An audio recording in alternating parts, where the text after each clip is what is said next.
to better understand the relationship between humans and non-human things, let's look at two ideas that we can use to model that relationship: rivalry and excludability. Excludability is whether or not someone who didn't pay for a thing is allowed to use or has access to that thing. If they can use it without paying for it, we're calling it non-excludable. This could be things like a nice view. You generally don't pay for it, but everyone can enjoy it. The use of public trash cans are non-excludable by design.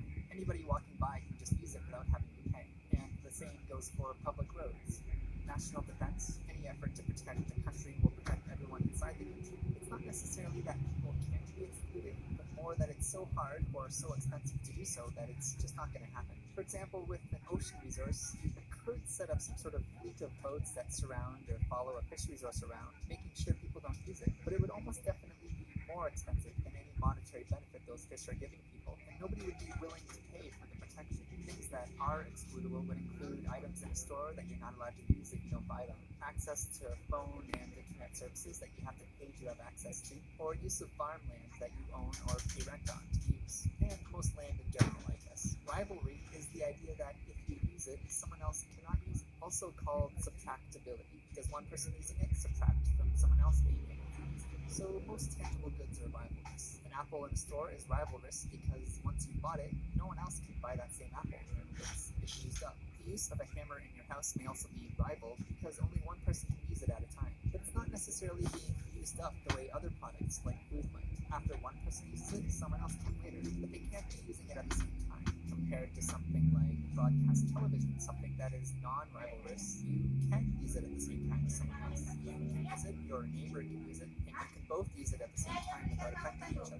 Another example is a public highway. One person using it has no effect on someone else being able to use it. Although, if you get technical, you could say no one can use that specific section of highway while you're using it. Then it does become rival in the exact same way that a hammer in your house is rival. Really, we describe something as being non-rival if the marginal cost of giving it to an additional person is zero. So what's the additional cost of broadcasting TV to another person in the broadcast zone? Well, it's zero. What's the additional cost to provide that road service to another person? It's zero too. But there are few, if any, truly non-rival goods or services. At some point, the marginal cost of supplying something to an additional person becomes greater than zero, or that thing can become less valuable with more people using it. A beautiful view or a beach is non-rival to a certain point. A highway is non-rival, but at a certain point, adding additional people makes it less useful. Then if you want to supply that same fast service, adding additional people does have a cost. If the TV broadcast zone is full, then you have to put up another tower in another area to supply more people.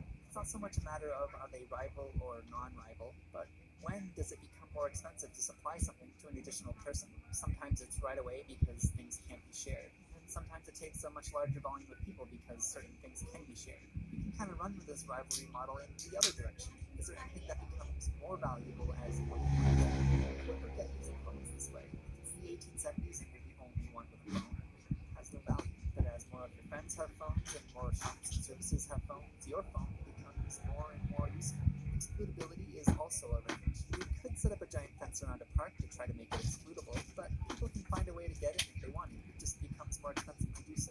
Anyways, you can use these two properties to describe probably any situation you want with varying degrees of usefulness. So let's do that. Let's say everything can be either excludable or non-excludable, rivalrous or non-rivalrous. Things that are rivalrous and excludable we call private goods. These are cars, computers, food, clothing, private land. You have to pay for them, and by acquiring them, you are preventing someone else from having that same item.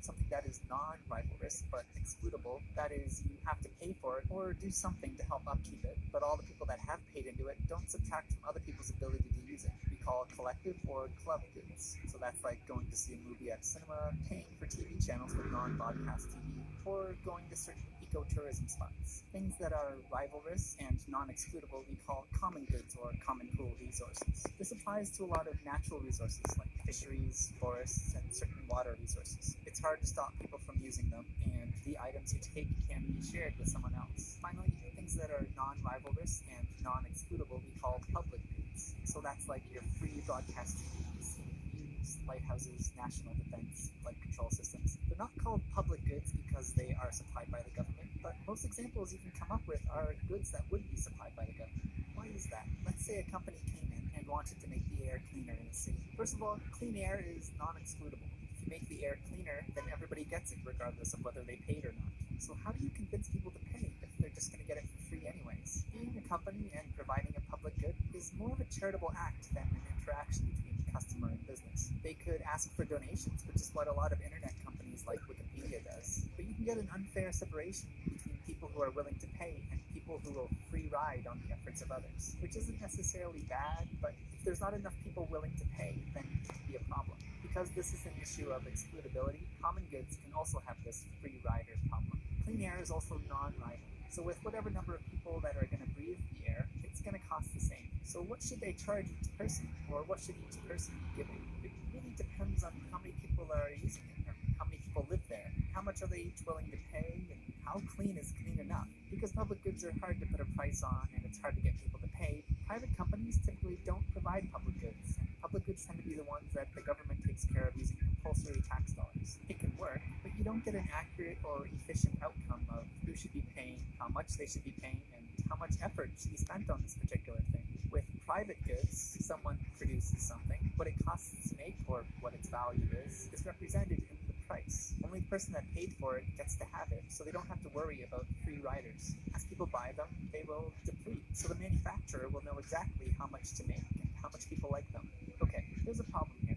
For example, a fish is a common good here, but instantly becomes a private good once the fisherman has taken it out of the water. A hammer is maybe a private good in the store, but becomes a common good when you bring it back to your workshop. What's happening is it's not the item that is classified under these different headings. An apple and a hammer don't really have the properties of being excludable or rivalrous, and clean air isn't a public good. What these describe is the relationships between you and society with regards to that good. It's the rules and laws that we make to say who can use it, how you can use it, when, how long. Can you sell or give it away? Can you sell or give away part of it? What rivalry, excludability, private good, public good describe is, well, what the rules are. We call these rules property rights. It's your rights with regard to certain property.